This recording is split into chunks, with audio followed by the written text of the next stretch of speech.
Pour le prochain exemple, on va aller plus vers du concret, ce qu'on appelle les problèmes écrits. Donc, par exemple, on lâche une balle d'une hauteur de 5 mètres. Chaque fois que la balle rebondit, elle remonte à une hauteur égale à 0,8 fois la hauteur dont elle est tombée. Quelle est la longueur de tous les allers-retours de la balle? OK, donc je lance une balle de 5 mètres, elle va descendre. Après, elle va remonter à 80% de sa hauteur précédente. Elle va redescendre évidemment de la même hauteur qu'elle vient de monter. Elle va remonter à 80%, descendre, remonter à 80%, descendre, jusqu'à s'immobiliser. En fait, on peut le voir ici, je vais utiliser une vidéo faite par quelqu'un d'autre sur YouTube. Donc ça va ressembler à ça. J'ai une balle qui descend, qui remonte à 80% de la hauteur et qui va finir par s'immobiliser.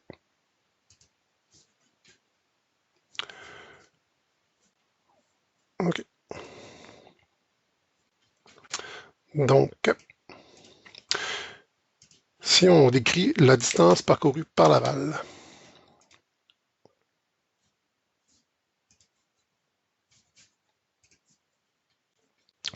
on va avoir 5 pour la première descente, parce qu'on descend de 5 mètres, plus. Puis par la suite, un coup, on est descendu de 5 mètres. Donc, si je descends de 5 mètres. Quand je suis au sol, on peut imaginer que c'est une puce qui saute. Donc, je vais monter à 80% de 5 mètres, donc 5 fois 0,8, mais je vais aussi redescendre de la même longueur. Donc, je vais faire 5 fois 0,8. Donc là, je suis descendu de 5 mètres. Après, je vais remonter à 80% de 5 mètres, mais je vais redescendre de la même hauteur. Donc, ça, je vais le faire fois 2. Plus. Donc là, j'ai fait 5, je suis descendu. Je suis remonté à 5 fois 0,8, je suis redescendu. Quand je vais remonter, quand la balle va remonter, ça va être à 80% de la hauteur précédente, mais la hauteur précédente, c'est 5 fois 0,8. Donc j'ai ma hauteur précédente. Je vais remonter à 80% de cette hauteur-là, mais je vais aussi descendre de la même hauteur, donc je vais encore avoir x2. C'est que la première fois, j'ai un 5 tout seul, c'est comme fois 0,8 à la 0, mais les autres fois, j'ai toujours un x2, parce que je monte et je descends. Plus la fois d'après, je vais faire 2 fois. Ma hauteur précédente, maintenant, c'est 5 fois 0,8 fois 0,8. Et je vais remonter à 80% de ça. Donc, fois 0,8. Donc, on voit bien la structure géométrique ici. J'ai A, qui est comme mon 2 fois 5, qui est multiplié par 0,8. Mon 2 fois 5 par 0,8 au carré. Mon 2 fois 5 par 0,8 au cube. Puis, je me rends jusqu'à l'infini comme ça. Plus point, point, point. Bon, ça, c'était dit que c'était la distance égale. Donc, la distance parcourue par la balle.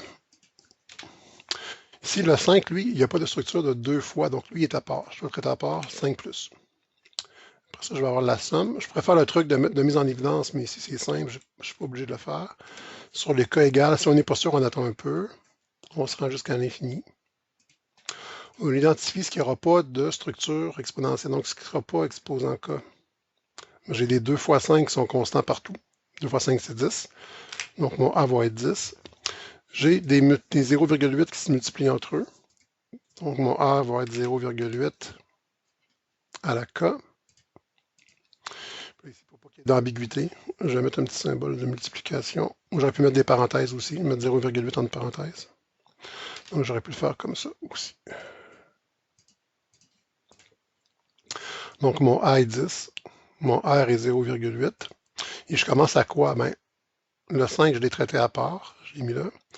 Ici, j'ai 10 fois 0,8 à la 1. Donc, je dois commencer à 1 pour mon indice ici.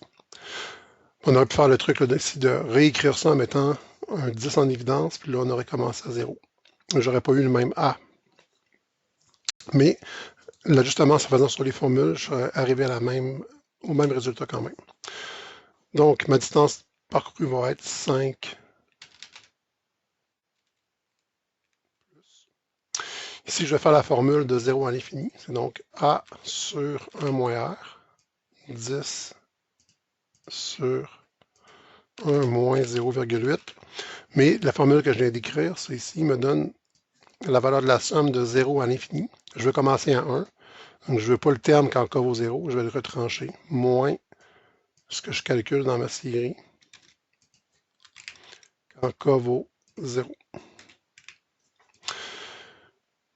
Ça va me donner 5 plus 1 moins 4 cinquièmes, ça fait 1 cinquième. 10 divisé par 1 cinquième, ça fait 50. 10 fois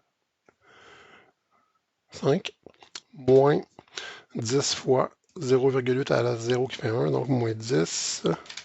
Ce qui veut dire qu'au total, 5 plus 10, 5 plus 50 moins 10, la balle aura franchi 45 mètres en aller et retour.